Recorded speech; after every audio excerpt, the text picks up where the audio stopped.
Hello అండి, అందరికీ welcome back to my channel. So చూసుకున్నట్లయితే ఏపీడిఎస్సి మనకి హాల్ టికెట్స్ అనేవి వచ్చేస్తున్నాయి. సో మీరు ఏపీడిఎస్సిలో ఎగ్జామ్స్ రాసే పని అయితే చూసుకున్నట్లయితే డిఎస్సి ఎగ్జామ్ సంబంధించి మీరు మీ హాల్ టికెట్ని డౌన్లోడ్ చేసుకోవచ్చు. తర్వాత ఈ లాస్ట్ డేస్ ఇంకా మనకి ఏం చేయాలి ఏంటి అని నేను ఈ వీడియోలో చెప్తాను, లాస్ట్ వరకు చూడండి. ఫస్ట్ చూసుకున్నట్లయితే ఇంకా సోషల్ మీడియాకి కొంచెం దూరంగా ఉండండి.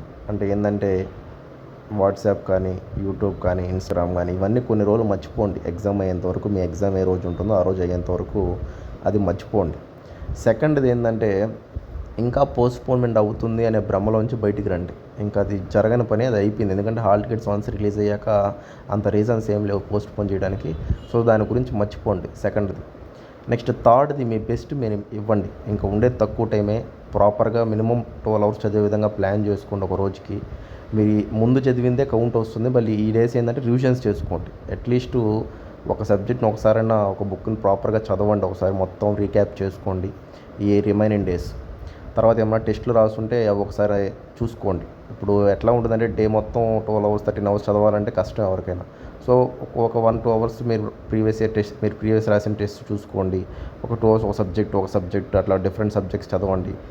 నెక్స్ట్ బుక్స్, సబ్జెక్ట్ అంటే అర్థం ఏంటంటే డిఫరెంట్ బుక్స్ ఉంటాయి కదా, సో ఆ బుక్స్ అన్నీ చదవండి. అలాగే ముందుకు పోండి. ఇంకా మనం చేసేది ఏం లేదు. ఇంకా సో మనం చేయాల్సిందల్లా కొంచెం బెటర్గా ఉండడమే. ఎందుకంటే చదివింది ఇన్ని ఇయర్స్ చదివాము, 6 ఏళ్ళ తర్వాత వచ్చిన నోటిఫికేషన్ ఇది. సో కొంతమంది టెట్ సరిగ్గా మార్క్స్ లేవని చెప్పి బాధపడుతుంటారు. ఇవన్నీ ఇంకా మనం ఏం చేసేది ఏం లేదు కాబట్టి, టెట్ కూడా లేదు కాబట్టి ఇయర్ అవన్నీ పక్కన పెట్టండి. మనం చేయగలిగింది ఏంది అది మాత్రమే ఆలోచించండి. మీ ముందు బుక్స్ ఉన్నాయి, మీరున్నారు, మీ చేతులు 24 గంటలు ఉన్నాయి డేకి. సో మీ ఎప్పుడైతే ఎగ్జామ్ ఉంటుందో ఆ రోజు వరకు ఎన్ని డేస్ ఉన్నాయో చూసుకోండి. దాని తగ్గట్టు ప్రిపేర్ అవ్వండి. ఇంకా అంతా మర్చిపోండి. ఇంకా ఏం జరగద్ది ఏంటంటే సోషల్ మీడియా కూడా పక్కన పెట్టండి. ఏం ఉపయోగం లేదండి. ఎగ్జామ్ అయిపోయిన తర్వాత మీరు ఏం చేసినా అడిగేది వాళ్ళు ఏం లేదు. కానీ ఎగ్జామ్ ముందు వరకు కొంచెం జాగ్రత్తగా ఉండాలి మీరు. ఎగ్జామ్ రోజు అయితే చాలా జాగ్రత్తలు తీసుకోవాల్సి వస్తుంటుంది. ఎందుకంటే ఎంత చదివినా ఎగ్జామ్ హాల్లో ప్రెషర్ ఉంటుంది. ఎందుకంటే 6 ఏళ్ళకోసారి నోటిఫికేషన్లు వస్తాయి, 7 ఏళ్ళకోసారి నోటిఫికేషన్లు వస్తాయి అనే మైండ్ సెట్తో ఉంటారు అందరు స్టూడెంట్స్. సో ఆ యొక్క మైండ్ సెట్తో కొన్ని అటెంప్ట్ చేసేయాలా వద్దా, లేకపోతే అసలు ఎట్లా చేయాలా ఏంటి, కొంచెం ప్రెషర్లో వెళ్ళిపోతారు. ఆటోమేటిక్గా తెలియని క్వశ్చన్లు వస్తుంటాయి. సో అవన్నీ ఎట్లా బ్యాలెన్స్ చేయాలి మీరు అప్పుడు. సో దానికి మీరు సిద్ధంగా ఉండాలి ముందే. అది ఇప్పటి నుంచి అలవాటు చేసుకోండి మీరు. సో అది నేను చెప్పదలుచుకున్నాను. మీరు కొంచెం ఇంకా కొంతమంది యూట్యూబ్ ఛానల్స్లో మనకి చూసుకున్నట్లయితే ఇంకా మనం ఏమన్నా చేయొచ్చు, పోస్ట్పోన్ అవ్వద్ది, మనం ఏమన్నా దాన్ని తగ్గట్టు చేద్దామని అంటున్నారు. బట్ ఆ టైం దాటిపోయిందండి. ఇంకా అవన్నీ జరిగే పనుల్లో లేవయి. ఇంకా మనం చేయగలిగింది అది ముందున్న ఏమన్నా చేంజ్ అయ్యి ఉండొచ్చాము కానీ, బట్ ఇప్పుడైతే ఏం చేసేది ఏం లేదు. దాని గురించి ఆలోచిస్తున్నట్టు మీరే వెనకబడిపోతారు. ఇప్పుడు ఎవరు నష్టపోతారనేది మీరు ఒకసారి ఆలోచించండి. పోస్ట్పోన్మెంట్లు అవుతాయి ఇంకా అది ఇది అనుకుంటే నష్టపోయేది ఎవరు?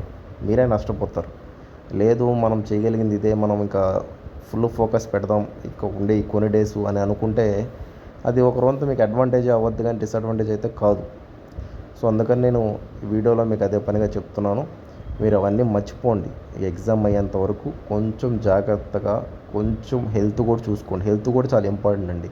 నేను రోజుకి 24 గంటలు 15-16 గంటలు చదువుతాను, ఒక 6-7 గంటలు నిద్రపోతానంటే కొన్నిసార్లు హెల్త్ సహకరించదు. అది బాడీ బట్టి ఉంటుంది, ఒక్కో బాడీ ఒక్కోలా ఉంటుంది. బట్ చాలా హెల్త్ని లాస్ట్ మూమెంట్ కదా, రిస్క్ చేయకూడదు మీరు.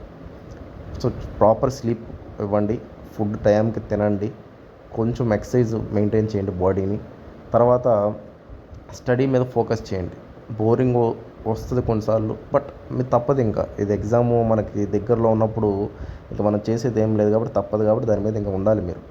ఓకేనా? మీకు ఏమనిపిస్తుందో కింద కామెంట్ చేయండి. అలాగే ప్రతి ఒక్కరు ఈ ఛానల్ సబ్స్క్రైబ్ చేసుకోండి. థ్యాంక్ యూ అండి. బాయ్ అండి.